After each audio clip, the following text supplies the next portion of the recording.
buenos días, buenas tardes, buenas noches. Cualquiera que sea el momento en que estén viendo este video, mi nombre es Juan Camilo Tafur Martínez y con la ayuda de mis compañeros Nargen Indaburo, Samuel Esteban Guerra, Carol Lara y Cristian Fajardo, les hablaremos el día de hoy de lo que sería la densidad de sólidos. Bien, hagámonos la pregunta: ¿qué es la densidad de sólidos? ¿A qué nos referimos con ese término? Bien, puede que se nos vengan algunas cositas a la cabeza o puede que no se nos venga absolutamente nada. Al fin y al cabo aún no conocemos el concepto de densidad de sólidos. Para eso estamos yo y mis compañeros en el día de hoy en este video. Entonces, para saber qué es la densidad de sólido tenemos que tener claro cuál es el concepto de la densidad. ¿Qué es la densidad?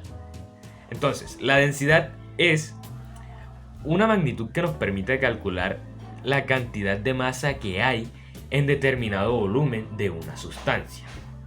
En física y en química, la densidad de un material, ya sea líquido, químico o gaseoso, es la relación que hay entre su masa y su volumen. Normalmente se utiliza la letra Rho del alfabeto griego para simbolizar la densidad. Sería esta que vemos en pantalla. Y la densidad también se puede definir como una fórmula, la cual sería la cantidad de masa sobre la unidad de volumen, como se ve en la pantalla. La densidad es inversamente proporcional al volumen, es decir, entre menor sea el volumen ocupado por una determinada masa, mayor será su densidad. La densidad es una de las propiedades físicas de las materias y la podemos observar en la sustancia en sus diferentes estados: sólido, líquido y gaseoso. En este video hablaremos de cómo se presenta solamente en sustancias que se encuentren en un estado sólido. La densidad es una magnitud intensiva. ¿Qué quiere decir que es una magnitud intensiva?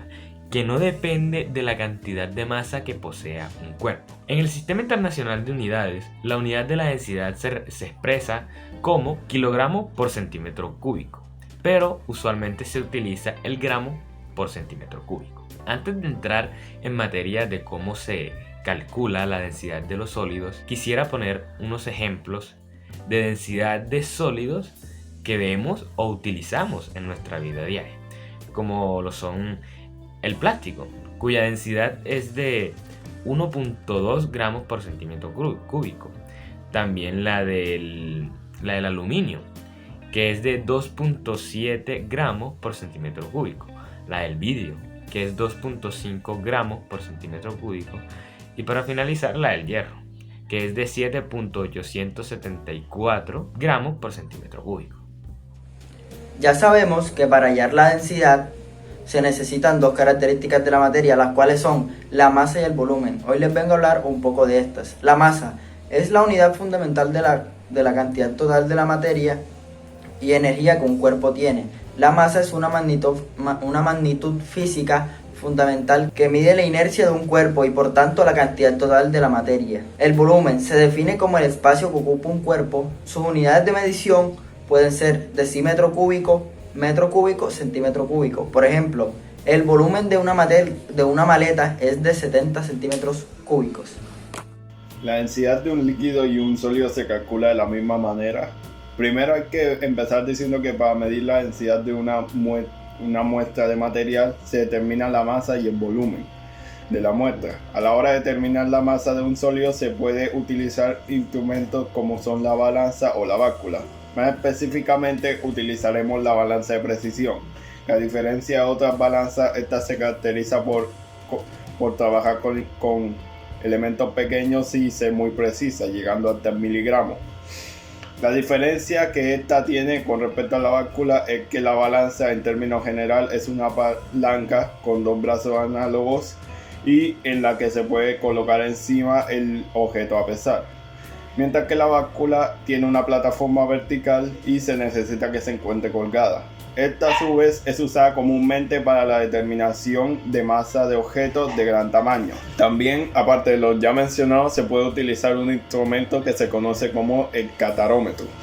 Es un instrumento utilizado generalmente para la determinación en la composición de una mezcla de gases, es decir, el detector de conductividad térmica. Y por cierto, el equipo que se compone de dos tubos paralelos que contienen el gas de las bobinas de calefacción. Pese a que su función principal sea determinar la conductividad térmica de un elemento, este aún se puede utilizar para la determinación de masa, ya que este se puede realizar de manera indirecta. Finalmente, se puede distinguir al determinar masas entre un líquido y un sólido, ya que los líquidos pueden fluir y tomar la forma de su envase y cilindros graduados o un matraz aforado, que pueden emplearse para medir el volumen de este, mientras que el volumen de un sólido de forma irregular se puede medir por la inmersión de un líquido. La diferencia de volumen causada por la adición del sólido es igual al volumen de dicho sólido. Continuando con el tema, al momento de calcular la densidad de un objeto o cuerpo, se tienen que tener en cuenta dos categorías. La primera es que si el objeto es regular y la segunda es que si el objeto es irregular. Cuando un objeto es regular es porque tiene una forma definida, es decir, que sus ángulos y sus lados son iguales. Por ejemplo, un cubo, un óvalo o una caja de leche. Por otra parte, están los objetos irregulares, los cuales no tienen una forma definida, es decir, que sus ángulos y lados son diferentes. Al momento de calcular la densidad o volumen de un cuerpo, en el objeto regular es más fácil que en el objeto irregular, ya que al momento de calcular la densidad de un objeto irregular se tiene que tener en cuenta un principio o un método, el cual tiene como nombre el método de Arquímedes, que a continuación mi compañero se lo va a explicar. A continuación les voy a explicar sobre qué es el principio de Arquímedes y cómo funciona este tipo de principio. El principio de Arquímedes afirma que cualquier cuerpo que sea sumergido dentro de un fluido experimenta un empuje vertical igual al peso del fluido que ha sido desalojado. La fuerza con la que se empuja dicho cuerpo es nombrada como empuje hidrostático y se representa por la letra N, ya que pertenece a la unidad de newtons según el Sistema Internacional de Unidades. Como se puede observar en la imagen que se encuentra acá, si por ejemplo nosotros sumergimos un cuerpo totalmente en agua, el peso de dicho cuerpo se va a calcular gracias al empuje que se genere. Lo que es marcado en la balanza como F' es igual a la diferencia entre el peso y el empuje. Para poder calcular el volumen de un cuerpo de una manera más sencilla, de una manera más fácil, se sugiere que se utilice como fluido al agua. ¿Por qué?